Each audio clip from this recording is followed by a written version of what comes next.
Mourning. Both widows and widowers observed 3 days of fasting and silence, during which they neither batted nor combed, and might even shave their hair and eyebrows as a special sign of grief. And until the full mourning period was ended, they did not eat cooked food.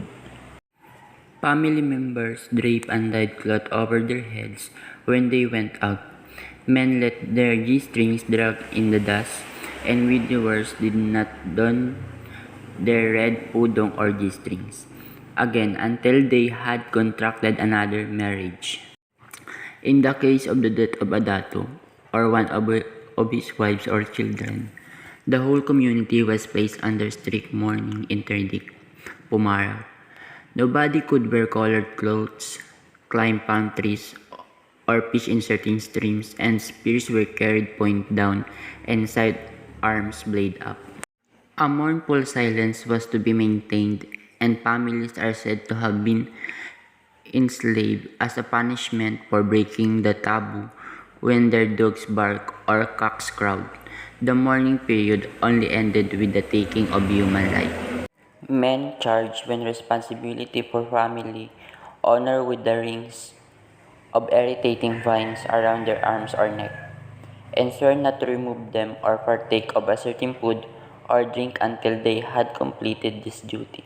Once the requirement was satisfied, the end of the mourning period was announced by the ranking lady of the household, presenting gifts of wine allied communities being rowed there by 3 respected warriors singing victory chants and boasting of their exploits. Ang oaths daw ay tinatawag na balata o lalaw, while ang awat naman daw ay ang pagsumpa na hindi pagkain ng kahit anong uri ng pagkain at hindi pag-inom ng kahit anong inumin. The fact that these same terms were applied to a fact 2 men would make when one of them was living on a tree, swearing to observe awat until they met again, suggests the insecurity of travel outside one's own community in the 16th century Visayas. The afterlife. The departing Visayan soul was delivered to the land of the dead. At ang ginagamit ito sa paghatid ng kaluluwa ay ang bangka na tinatawag na saad or sulat. In Panay, Magyawen was the boatman na kung saan siya ang naghahatid ng mga kaluluwa na patungo sa the land of the dead. The lords of the underworld were Mural and Ginarugan, and Sumpos the one who rescued the souls of Pandaki's behalf and gave them to Siburanin, who in turn brought them to where they would live out their afterlife, Mount Madyas for the Kineiraya, or Borneo for the Cebuanos and Buholanos. Those who died in the war, who were murdered or killed by crocodiles, traveled up the rainbow to the sky in the Panay epic Labaw Donggon. The rainbow itself is formed by their blood falling to earth. Sulad was therefore not a hell wherein evildoers, as judged by European Moors, were punished, though, as Father Mintrida said, because they have no knowledge of the inferno, they call the inferno solar, that is, Sulad, and those who dwell in the inferno, Sulanon.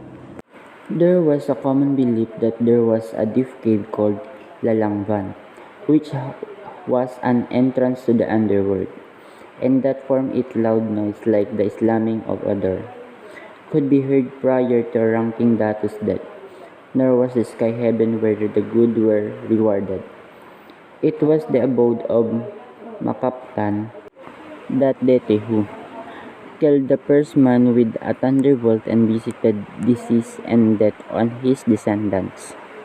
They did not realize, Father Alsena complained, that the sky served as God's own house and the abode of the blessed.